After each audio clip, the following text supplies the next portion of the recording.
Hello, bienvenue à l'atelier. Aujourd'hui, je vous filme avec mon téléphone pour vous montrer un petit peu l'avancée des travaux sur le V72, le PCB qui sera bientôt proposé si vous souhaitez fabriquer votre préampli DI à la maison. Du coup, aujourd'hui, je viens de finir le montage de ce beau bébé. Voilà, comme vous pouvez le voir, il y a un peu de monde quand même à l'intérieur. Donc si vous vous demandez si vous pourrez en fabriquer deux dans un rack de U, bah la réponse est non. Clairement, c'est pas un petit joujou ce petit machin là. On est devant une grosse bestiole quand même, le V72. Voilà un petit peu la face avant. Hop. Et voilà, je vais vous montrer un petit peu les entrailles et puis je vais vous expliquer un petit peu le fonctionnement, grosso modo comment j'ai monté un peu le préampli. Et vous montrer un petit peu, voilà, deux, trois tips un petit peu dessus. Donc du coup, ce circuit imprimé là va être proposé pour le DI. Et vous pourrez le fabriquer votre préampli chez vous. C'est un montage qui est un peu long, qui est pas très compliqué. Il faut faire très attention parce que bien sûr on est sur du tube, donc ça veut dire haute tension, donc des tensions qui peuvent être mortelles si on fait n'importe quoi. Il faut faire très attention quand même, c'est réservé aux techniciens un peu confirmés tout de même. Donc vous lancez pas dans ce projet-là si vous commencez, il y a d'autres préamplis beaucoup plus simples à fabriquer, en transistor, et pour vous faire la main un peu dessus. Là on est déjà sur du bon niveau quand même. Donc faut pas se tromper, c'est pas compliqué si on suit bien le plan. C'est marqué, tous les composants sont marqués dessus. Donc voilà, on va commencer par l'alimentation.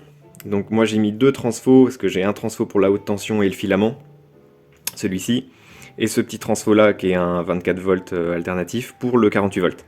Donc du coup, le PCB de l'alimentation, on a un rail pour la haute tension, un rail pour le filament, en 6 volts, continu, je vous expliquerai un petit peu après, et le rail 48 volts.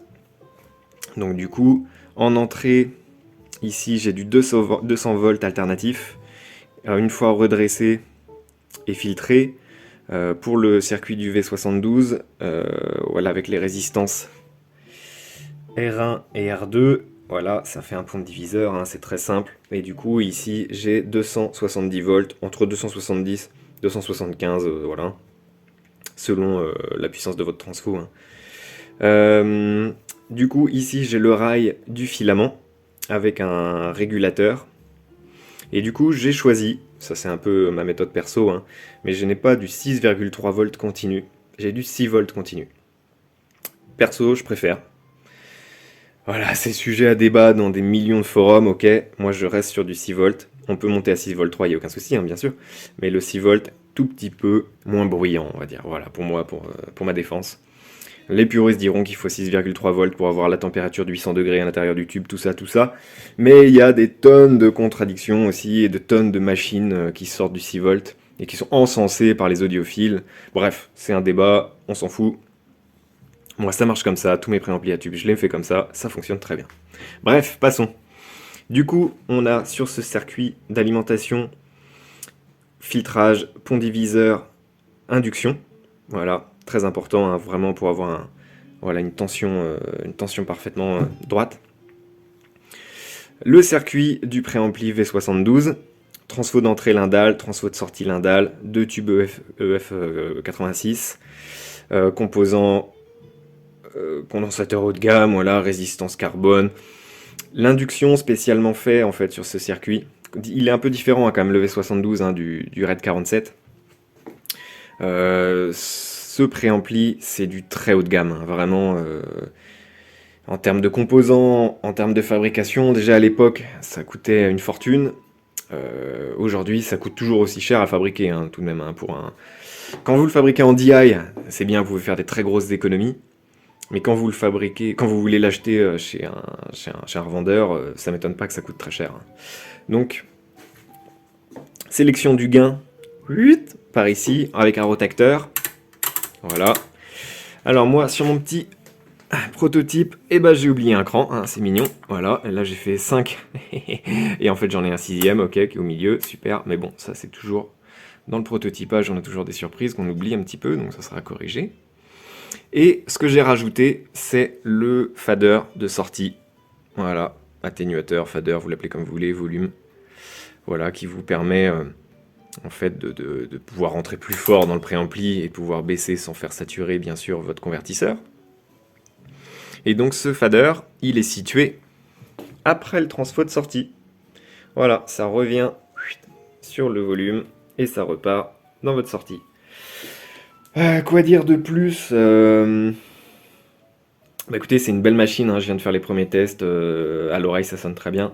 Les tubes EF86 demandent un bon rodage avant de pouvoir délivrer tout leur potentiel.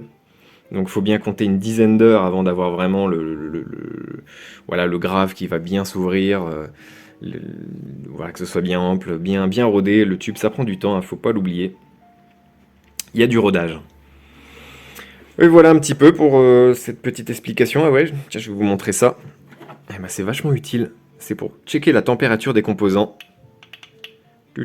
Voilà. Et du coup, eh ben, ça me permet de voir vraiment si j'avais une résistance du pont diviseur qui chauffait beaucoup trop, le chauffage filament, le 48 volts. J'ai pu checker toutes les résistances qui étaient sur le signal, où on a de la haute tension et où ça peut peut-être chauffer un petit peu. Bon bah c'est parfait, hein, tout est dans les clous. On dépasse pas les 20 degrés pour les régulateurs. Voilà, hein, les tubes chauffent pas du tout, je suis très étonné. Comparé au RAID 47 où là on a une vraie chaufferie. Là, les EF 86 sur circuit V72, putain ça bouge pas quoi. C'est pas froid mais c'est vraiment impressionnant quoi. Donc voilà un petit peu ce que je peux vous dire un petit peu là-dessus. C'est vrai que le V72 c'est un préampli où ça fait très longtemps que je voulais vous le proposer. Et à chaque fois, j'ai eu soit la flemme de le finir, soit des problèmes lors du tracement du dessin du circuit imprimé. Et j'ai un peu testé une nouvelle méthode, et en 1 heure, c'était fait, quoi, cette fois. Donc plutôt cool. Donc voilà, c'est plutôt sympa, quoi, comme petit préamp, hein. C'est vrai que ça vous permet d'avoir la Rolls-Royce du préampli pour vous, quoi. Donc je vais mettre la boom disponible sur le site internet, et puis les PCB aussi, et puis vous pourrez les commander, ce sera livré en lettre suivie internationale, et livré dans le monde entier. Voilà un petit peu pour l'atelier. Bon après je vous montrerai un peu ce qui se passe aussi à côté, là, hein. Il y a pas mal de fabrication en cours. Mais bon, ce sera pour une prochaine fois. Voilà, la vidéo est un peu longue, mais je voulais vous expliquer un petit peu pourquoi du comment de ce préampli, et où ça en était quoi. Merci à vous, allez à bientôt. Salut, bonne journée.